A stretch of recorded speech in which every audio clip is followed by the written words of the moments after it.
Yes, everybody, welcome back to Talking Wolves. Welcome back to a brand new match preview on the channel today. Hope you guys are keeping well and safe. And we're back for the match preview for the Wolverhampton Wanderers versus Leeds United game. The final game before the international break. And we're back at Molineux Stadium for this one. Hope you guys are keeping well. As always, let me know your thoughts in the comment section down below ahead of this game. Today, we're going to have the latest team news, my thoughts, predicted lineup. And of course, we'll have the Leeds United perspective later on as well. And before we kick off, once again, a big thanks to our partners over at BetMate. Last weekend, for the Everton game, for the first time, we had a winner takes it all pot for the match. And one person won all of the £150 prize pool. This weekend, or this week rather, because the game is on Friday night, we're going back to normal. So it's, I think, 5 guaranteed winners of at least £150 prize pool. So get involved if you haven't already. Basically, you just pick 7 Wolves or Leeds players that you think are going to perform well at the game at Molineux on Friday. And if they do well and you get the points, then obviously you'll be within a chance to win some cash.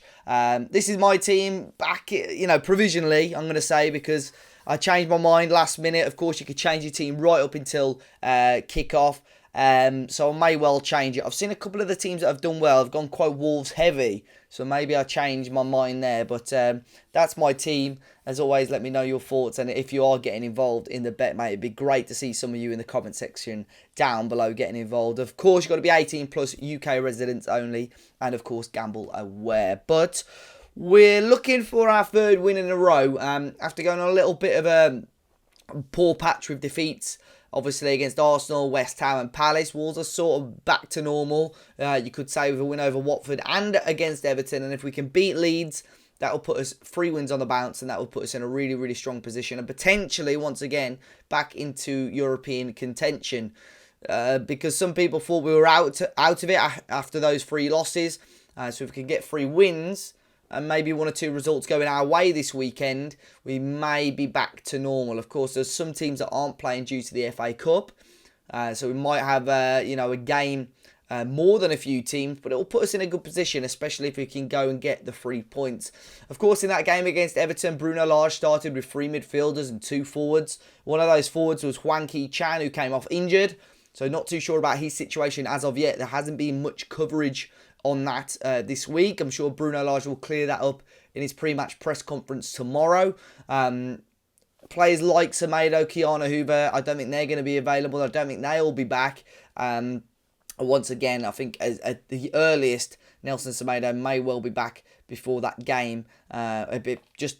Let me get my teeth in. Nelson Semedo at the very earliest should be back just after the international break, and hopefully he can try and get back to match sharpness as quick as he can. And the other player, Pedro Neto, he was omitted from the Everton squad as well. He had a small foot injury. Hopefully that's not too serious, and hopefully he's back in contention for this game against Leeds United. But we've got players like Johnny, who played really, really well over the weekend. Aït-Nouri was left out for that game against Everton. You'd expect maybe him to come back in as well. But overall, Wolves have got a really solid team now, a much stronger squad than we normally have. And I'm hoping that, we can put teams to the sword and try and get our wins a little bit more. We've got a mixture now between now and the end of the season, a mixture of games that we really should be winning, and there are a handful of games that are going to be really, really tough. For argument's sake, we've still got the likes of Leeds to play. We've got to play Burnley again. We've got to play Brighton again. We've got to play Newcastle again. But then on the flip side of that, we've got to play teams like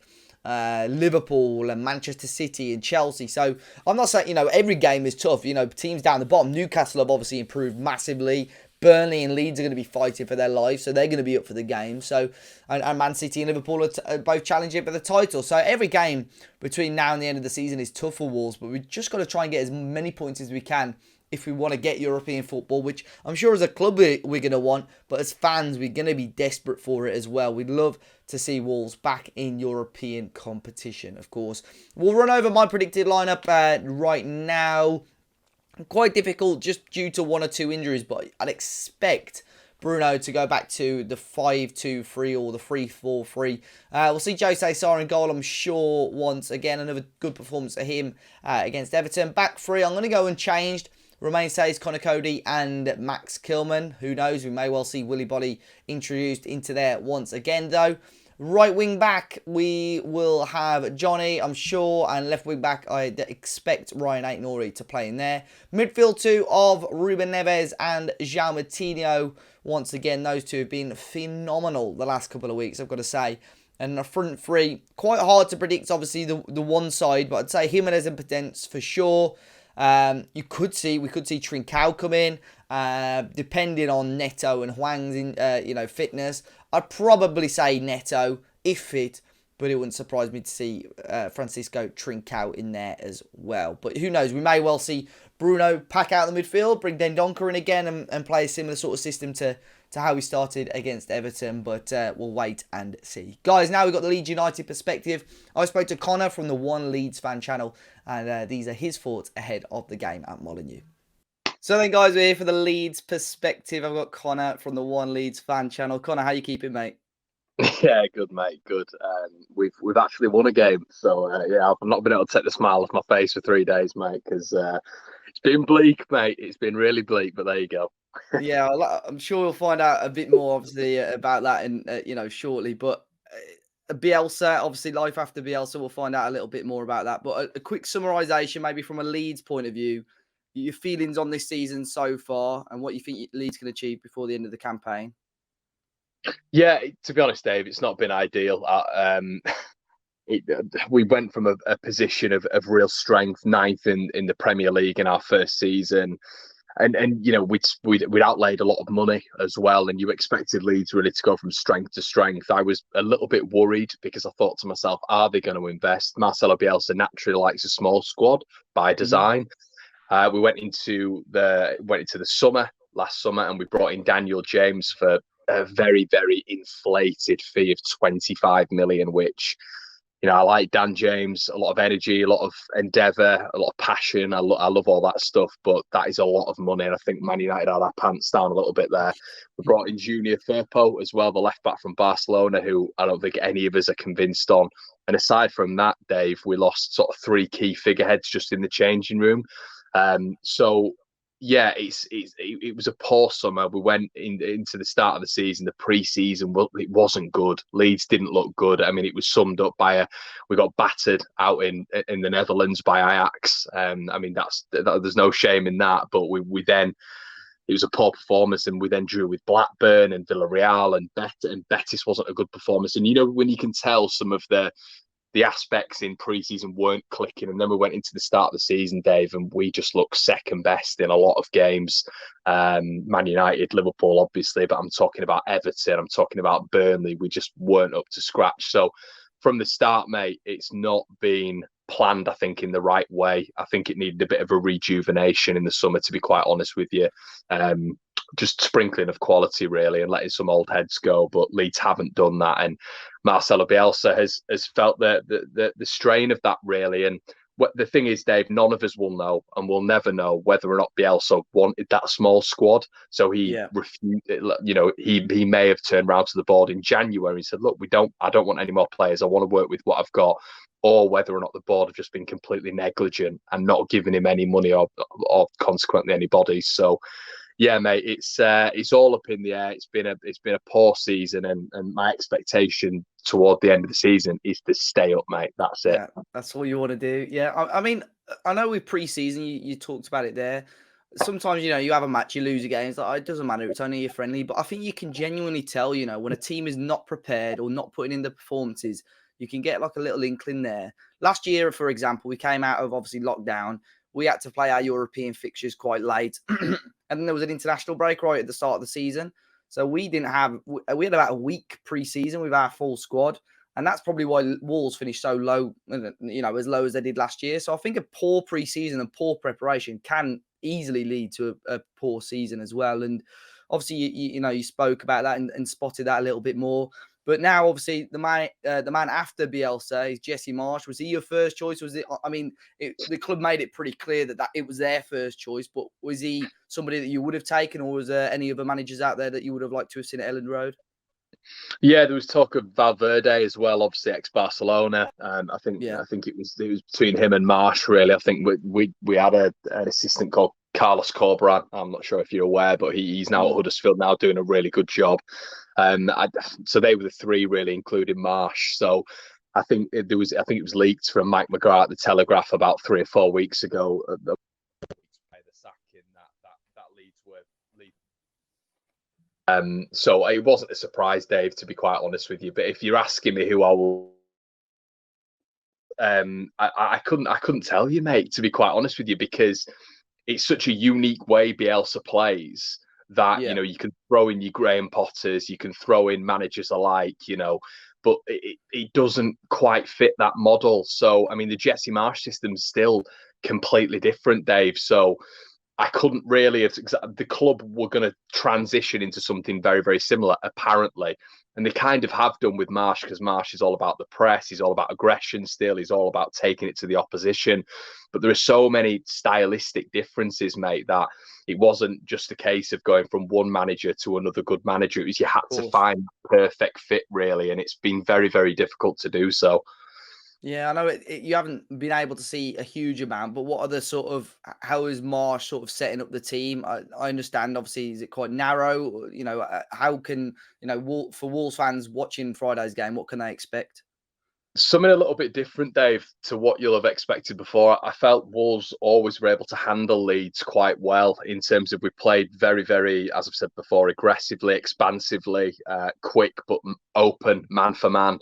And I felt Wolves were able to deal with that quite well. They set the stall early. If they managed to get the early goal like they did at Ellen Road, they sit in. Yeah. They make the Wolves are speaking to a guy about it today. Wolves are the experts at game management. It is, they're very good at it, Dave. I don't want to offend any viewers or yourself, No, but mate. I I'll understand what say you mean. I'll say Yeah. very good game management. So Yeah. it's as soon as Wolves get that goal, it's very difficult for any side to get back into it, especially Leeds. So Wolves can expect not as expansive, a little bit more compact, very much a zonal system now, which has been interesting to see the transition. I don't know if you caught the Leicester game. We battered Leicester.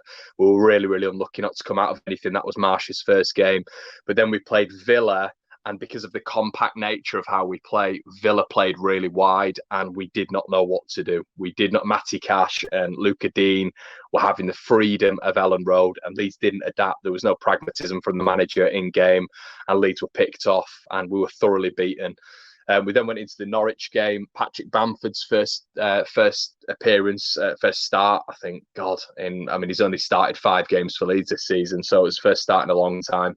And Leeds looked completely different. We had a focal point, so it's all about the counter press now, mate. So obviously we play the ball longer now. We're Yeah. going longer. We're trying to hit the channels, and we're trying to hit that focal point that is Patrick Bamford and counter in and around him. And that's how the first goal came against Norwich. So it's going to take a while to get used to. We don't have time with what's going on at the minute, but I think we're just relying on quality that we have at our disposal. Rafinha, Rodrigo, Bamford, etc. So Wolves can expect a more compact, a more zonal Leeds in comparison to an expansive man-for-man system.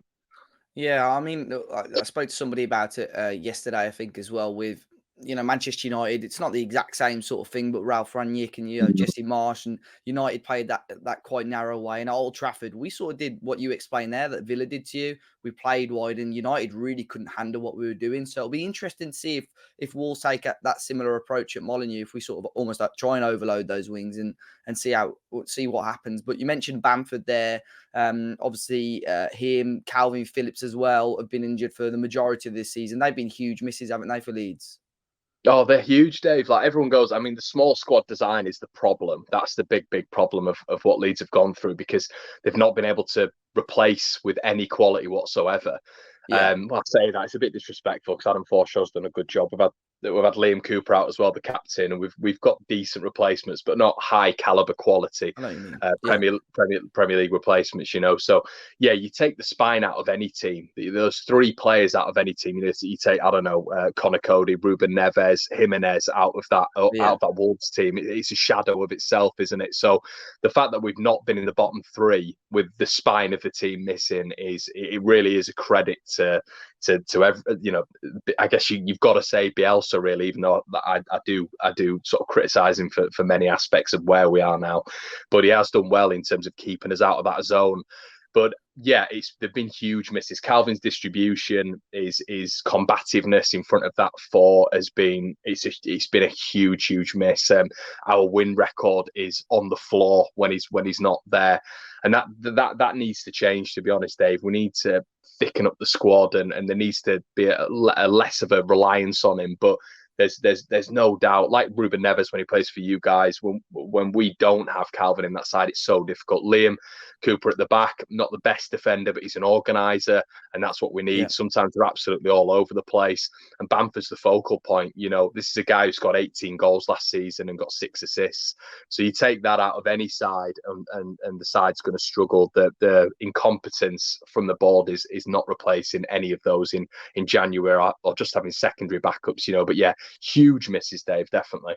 Sounds a similar sort of situation to us last year. I mean, we've always, especially sort of since Nuno, we've always had a small squad. And obviously we had the big loss of Jimenez last year, which they tried to replace, but didn't do very well. And we've still got a small squad now, which Bruno Lage I don't think particularly likes. But you mentioned a couple of Wolves players there as well. Is there anyone going into Friday's game that worries you from a Leeds perspective? Yeah, I mean, you'll get sick of hearing this, Dave, because I get sick of hearing people say the same thing. It's like, who are you fearful of? Calvin Phillips? It's like, well, he's not been playing, so how are you fearful? I had that the other day. Someone saying Calvin Phillips has not played half the season, but yeah, I think Neves, he was missing at Ellen Road, I think, and he came on. And I think we managed to really get the better of you in the midfield towards the latter end of the game. Weird game that, because Bruno Lage just seemed to sit back when I really thought Wolves could have pressed the action and killed us off early. But yeah, I mean, that didn't happen. Neves came on, but I think obviously the balance of Matinho and Dendoncker is completely different. But Neves just gives you that quality. And I thought, I mean, I watched a lot of the Everton game, and he's just, yeah, he's. I mean, how long have you had him? 5 years. I mean, when I saw Neves had come to Wolves the first time, I thought, it might be 1 or 2 years there, and he might, move on to a Champions League and a consistent Champions League side. He hasn't, and it's unbelievable. You must wake up every morning and be like, bloody hell, we've got Ruben Neves. but yeah, he's a top operator, mate, and yeah, I think Wolves 11's just really good. I think they're just a solid team, and the unity in the side. I mean, I was speaking to another Wolves fan earlier on, and that back four of Sarr, Cody, Size, and Kilman. I know Kilman's just come back from injury, but it just seems to have been a constant. And when you've got that consistency, it's just it's a breeder of success, really.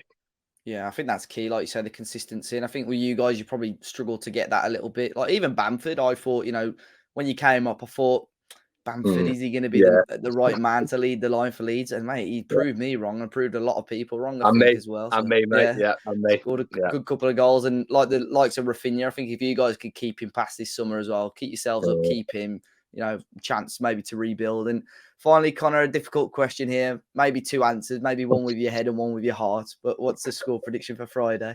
I thought you were going to go, Leeds going to stay up then. I was going to start crying on the street. Mate, I'll get that. That's a good question. Actually, you've separated it head and heart.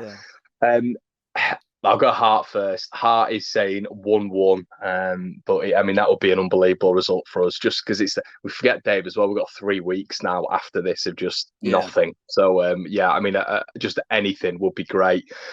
My head says 3-1 Wolves, and that's extreme because I mean, us scoring against you is going to be difficult. But do you know what, Dave? I do look at the Watford result, and I think you won that 1-4-0. But aside from that, Wolves don't score that many goals. We don't score a lot. No, we don't. But I'm just a little bit worried about.